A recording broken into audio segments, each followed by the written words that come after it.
सैनी आप सभी का अपने चैनल पर हार्दिक स्वागत करता हूं। हमारा 12th क्लास का सेकंड चैप्टर चल रहा है गाउस के नियम के अनुप्रयोग। तो हमने कल एक अनुप्रयोग किया था अनंत रेखीय आवेश या आवेशित तार के कारण विद्युत क्षेत्र की तीव्रता। आज की इस क्लास में उसका सेकंड अनुप्रयोग पढ़ते हैं कि अपरिमित समरूप आवेशित अचालक परत के कारण विद्युत क्षेत्र की तीव्रता। देखना भाई, एक अपरिमित समरूप आवेशित क्या है? अचालक परत है। उसके कारण क्या करनी है? हमें विद्युत क्षेत्र की तीव्रता ज्ञात करनी है। तो देखो, विद्युत क्षेत्र की तीव्रता ज्ञात करने के लिए यहां सबसे पहले उसकी दिशा का निर्धारण करते हैं। यहां सबसे पहले क्या करते हैं? विद्युत क्षेत्र की दिशा का निर्धारण। उसके बाद में गाउस के नियम की सहायता से हम विद्युत क्षेत्र की तीव्रता की गणना करेंगे। तो देखो इधर में एक क्या करते हैं, हम अपरिमित अचालक परत लेते हैं। अपरिमित क्या करते हैं? अचालक परत। देखो अपरिमित परत है यानी अनंत लंबाई की होगी। देखो हमने क्या किया, अपरिमित समरूप आवेशित अचालक परत का एक भाग लेते हैं, ए बी सी डी। यानी हमने एक अपरिमित समरूप आवेशित अचालक परत का एक भाग लिया, ए बी सी डी। एक भाग कौन सा लिया? A B C D. अब देखो इसके अंदर क्या करते हैं कि ओपी, ये विकिरण बिंदु लेते हैं इसका ओ, इससे स्मॉल आर दूरी पर बिंदु पी लेते हैं, जिस पर क्या करेंगे? हम विद्युत क्षेत्र की तीव्रता ज्ञात करते हैं।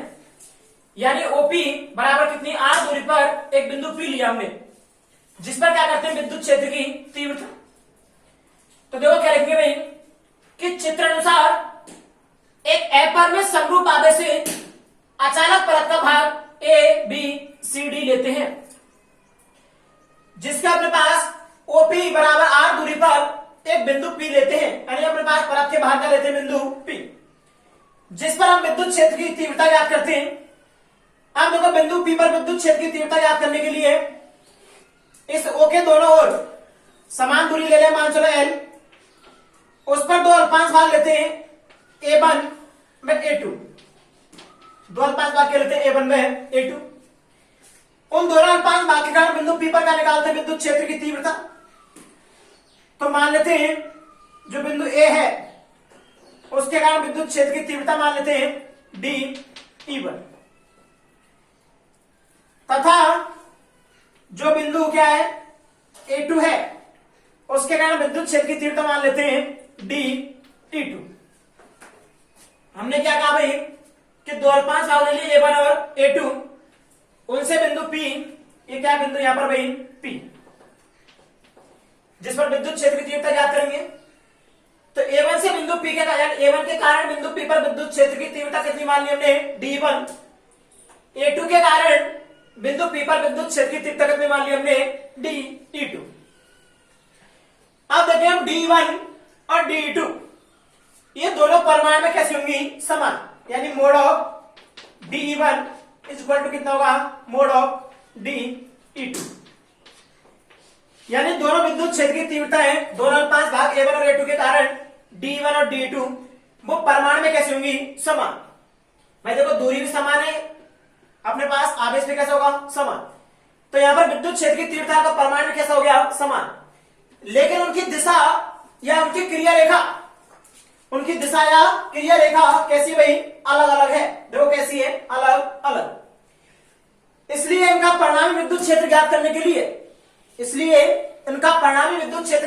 लिए इनके लंबवत में क्षैतिज घटक लेते हैं। तो देखो DE2 का लंबवत घटक लेते हैं, ये लंबवत घटक होगा कौन सा हो जाएगा भाई? DE2 sin theta. इसका क्षैतिज घटक लेंगे इधर, एक कोण थीटा, एक कोण भी कितना होगा? थीटा। तो इसका क्षैतिज घटक इधर हो जाएगा भाई कौन सा होगा?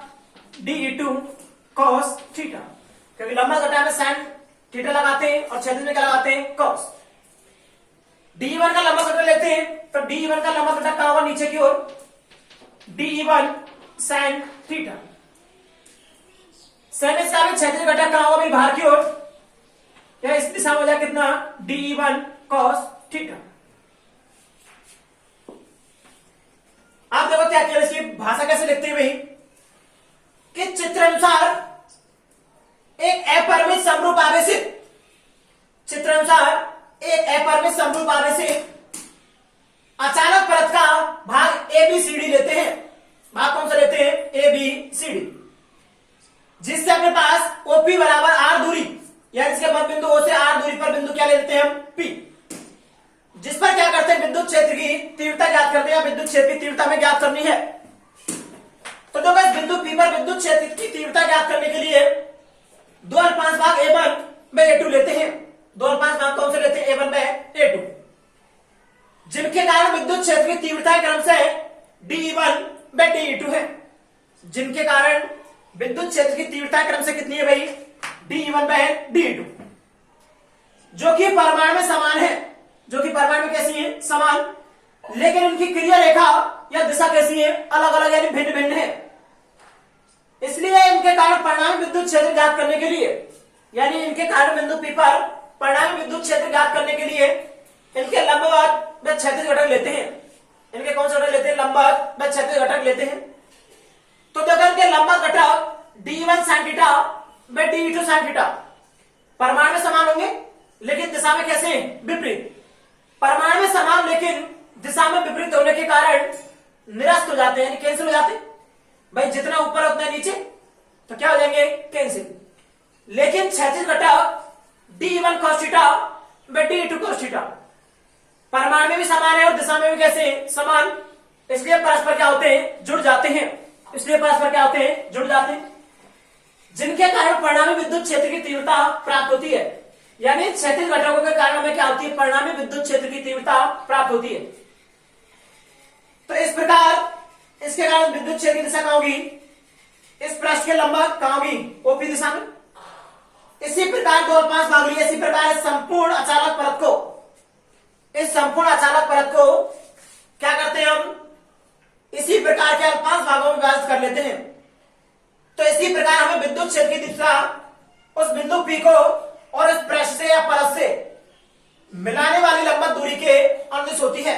यानी विद्युत क्षेत्र की दिशा क्या होगी?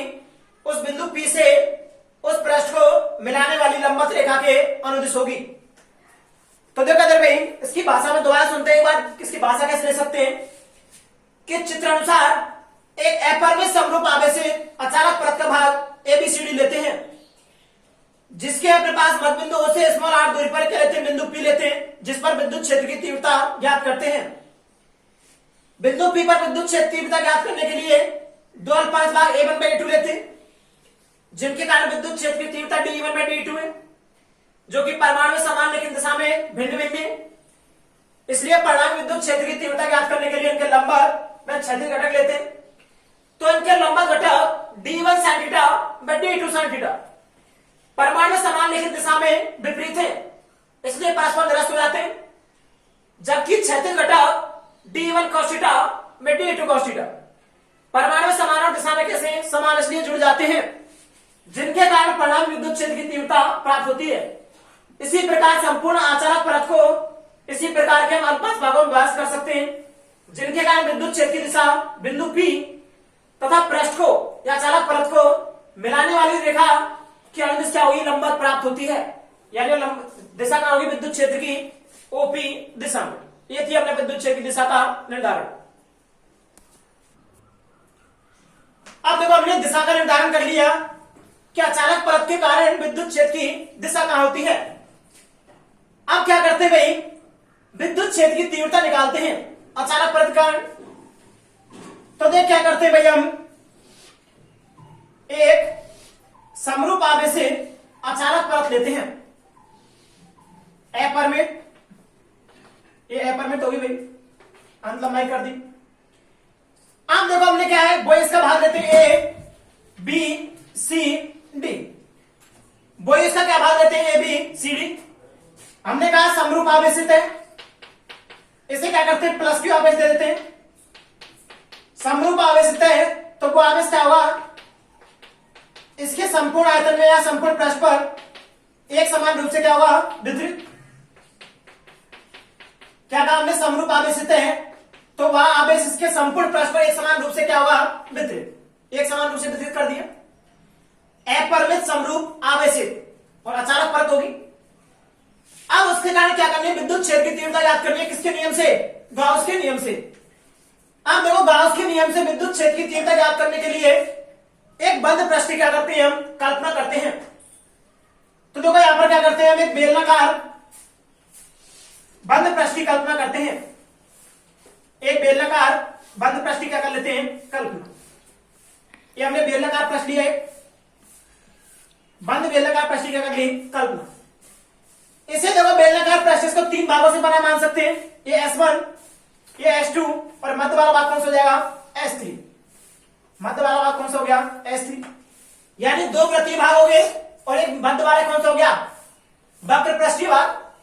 यानी इस बेलन को तीन भागों से मिलकर बना मान सकते हैं हम, दो वृत्तीय भाग साइड वाले और एक मध्य वाला भाग कौन सा जाएगा, वक्र पृष्ठीय। अभी हमने कहा कि विद्युत क्षेत्र की दिशा क्या होती है, जो पृष्ठ है उसके लंबवत भार के ओपी दिशा में, यानी विद्युत क्षेत्र की दिशा इधर होगी, ई वेक्टर, क्षेत्रफल 5 भी इधर ही होगा, डी ए वेक्टर। अब देखो इधर भी सेम, इधर भी क्षेत्रफल 5 भी इधर ही होगा और विद्युत क्षेत्र की तीव्रता भी इधर ही होगी, डी ए दोनों। यहां देखते हैं क्षेत्र कहां होगा, ऊपर की ओर, क्या होगा, डी ए वेक्टर। और जबकि विद्युत क्षेत्र की तीव्रता कहां होगी भाई, यहां पर, इधर, यानी दोनों मध्य कोण कितना होगा, 90। तो देखो भाई क्या कर सकते हैं, भाषा लिखते हैं कि चित्र अनुसार एक अपरिमित समरूप आवेशित अचालक परत है जिसका एक भाग एबीसीडी लेते हैं, जिसका पृष्ठीय आवेश घनत्व कितना है, सिग्मा। पृष्ठीय आवेश घनत्व कितना है, सिग्मा। आवेश कितना है, क्यू। अब भाई इसके कारण विद्युत क्षेत्र की तीव्रता ज्ञात करने के लिए एक बंद बेलनाकार पृष्ठ की कल्पना करते हैं। हमने एक बंद बेलनाकार पृष्ठ की कल्पना कर ली। तो देखो सबसे पहले क्या निकालते हैं, पृष्ठीय आवेश घनत्व। तो पृष्ठीय आवेश घनत्व, देखो हम लास्ट क्लासों में पढ़ चुके हैं, पृष्ठीय आवेश घनत्व क्या होता है, sigma equal to Q upon A. पृष्ठीय आवेश घनत्व सिग्मा इक्वल टू कितना होता है, क्यू अपॉन ए। यानी प्रति एकांक पृष्ठ पर उपस्थित आवेश को, प्रति एकांक पृष्ठ पर उपस्थित आवेश को पृष्ठीय आवेश घनत्व सिग्मा कहते हैं। यहां से हम क्यू की वैल्यू निकालते हैं आवेश की, क्यू बराबर कितना हो जाएगा, सिग्मा ए। समीकरण नंबर कितना देते हैं, फर्स्ट। ये हमारा आवेश आ गया।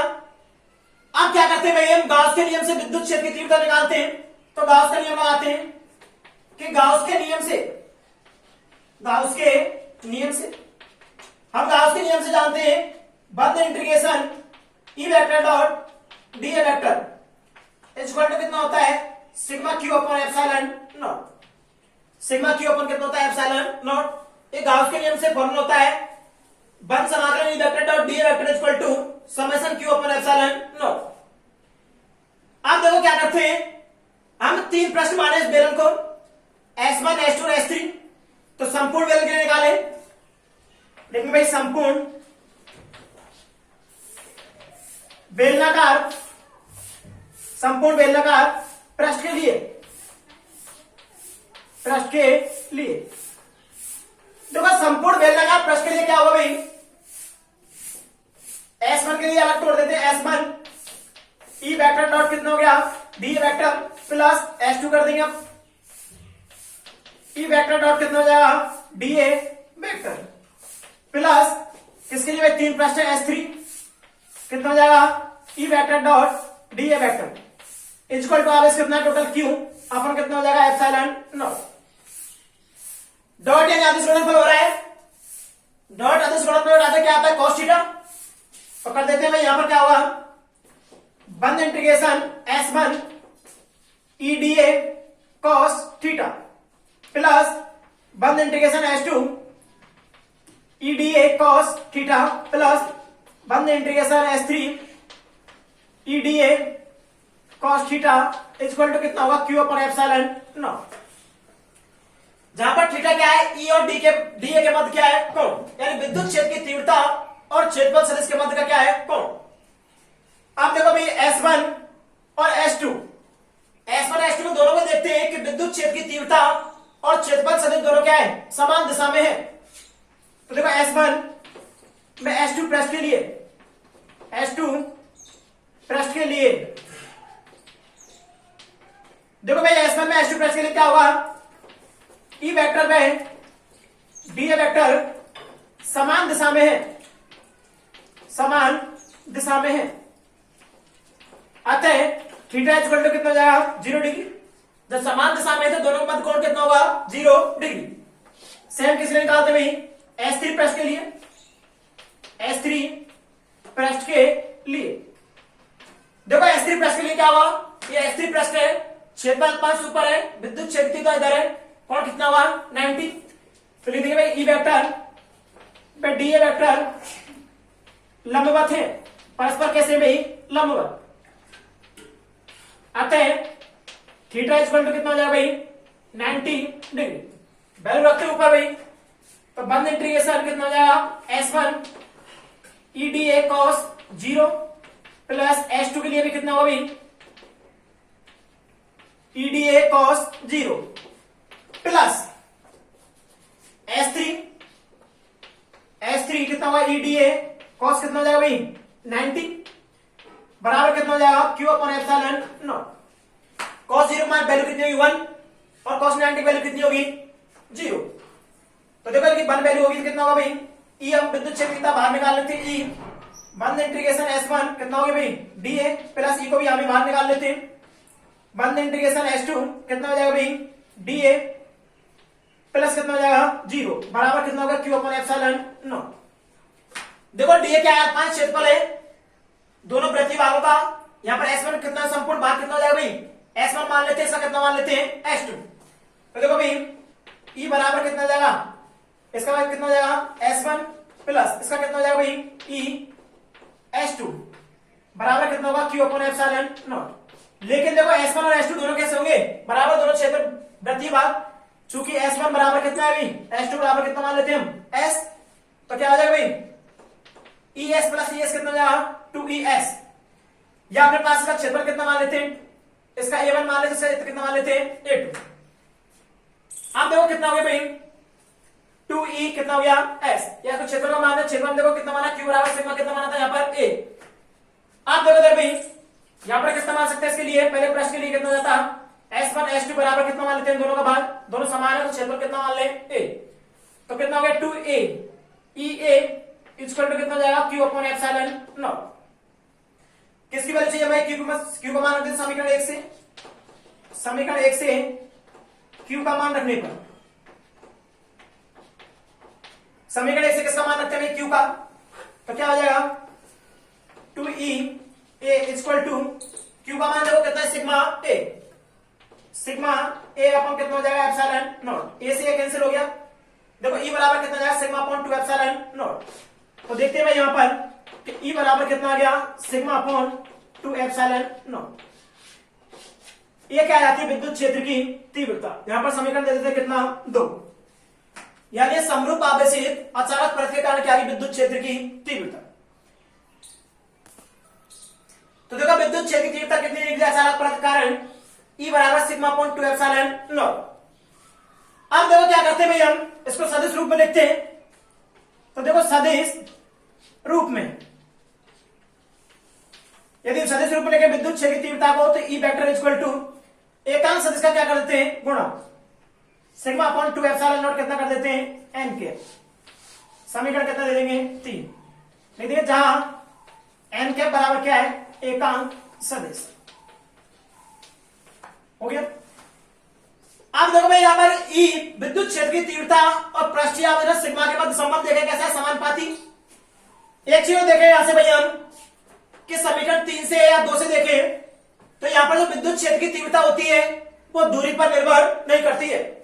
समीकरण 2 या 3 किसी से भी देखते हैं तो क्या होता है विद्युत क्षेत्र की तीव्रता दूरी पर निर्भर नहीं करती है। इसका मतलब क्या है कि जो अचालक परत है उसके कारण जो विद्युत क्षेत्र की तीव्रता होती है वो क्या होती है भाई एक समान प्राप्त होती है, सभी जगह पर कैसी प्राप्त होती है एक समान। तो देखो यहां पर E बाय सिग्मा के मध्य आरेख बनाते हैं, E बाय सिग्मा के मध्य आरेख, देखो E बाय सिग्मा के मध्य आरेख बनाते हैं विद्युत क्षेत्र की तीव्रता तथा पृष्ठीय आवेदन के मध्य। ये विद्युत क्षेत्र की तीव्रता लेते हैं E, मूल बिंदु ले लिया O, इधर क्या लेते हैं सिग्मा। देखो दोनों में संबंध किसका है, समानुपाती का, और कैसा ग्राफ प्राप्त होता है समानुपाती के लिए भाई, सीधी रेखा, यानी एक समानुपाती कितना होगा, सिग्मा। यदि बात करें किसकी भाई, ई बाय आर के मध्य आरेख पूछे, ई बाय आर के मध्य आरेख, तो देखो ई बाय आर के मध्य आरेख, तो देखो यहां से देखते हैं हम कि जो विद्युत क्षेत्र की तीव्रता और दूरी पर निर्भर नहीं करती है, इसका मतलब विद्युत क्षेत्र की तीव्रता दूरी के अनुसार परिवर्तित नहीं होती है, यानी एक समान प्राप्त होती है।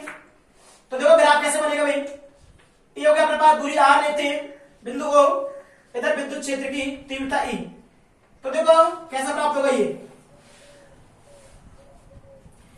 देखो भाई दूरी के अनुसार विद्युत क्षेत्र की तीव्रता के मान में कोई परिवर्तन नहीं होगा, यानी अपने पास इससे कह सकते हैं हम क्या कि जो समरूप आवेशित अचालक परत है उसके कारण विद्युत क्षेत्र की तीव्रता सभी बिंदुओं पर एक समान प्राप्त होती है, या सभी जगह पर कैसी प्राप्त होती है, एक समान, वो दूरी पर निर्भर नहीं करती है।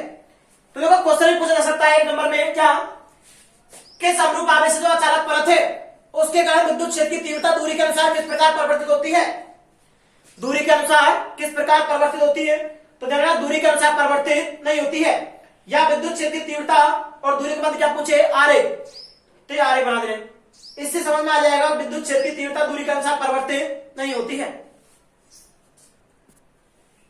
देखो एक अचालक परत का निर्माण कर लेते हैं कि देखो एक अनंत विस्तार की अचालक परत के, एक अनंत विस्तार के अचालक परत के 1 सेंटीमीटर स्क्वायर क्षेत्रफल में, यानी क्षेत्रफल का मान कितना दे रखा है भाई, गिवन, देखते हैं क्या दे रखा है क्षेत्रफल, ए बराबर दे रखा है 1 सेंटीमीटर स्क्वायर में आवेश में देखो 17 पॉइंट कितना दे रखा है, 70 माइक्रो कूलम आवेश है, यानी आवेश कितना दे रखा है क्यू 17.70 माइक्रो कूलम।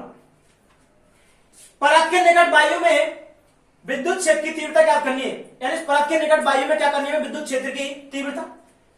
तो देखो इधर वही क्षेत्रफल सेंटीमीटर स्क्वायर दे रखा है, इसको मीटर स्क्वायर में चेंज करते हैं, तो देखो सेंटीमीटर को मीटर में चेंज करने के लिए कितने गुणा करता है, 10⁻², स्क्वायर का कितना है 10⁻⁴, 10⁻⁴ मीटर स्क्वायर।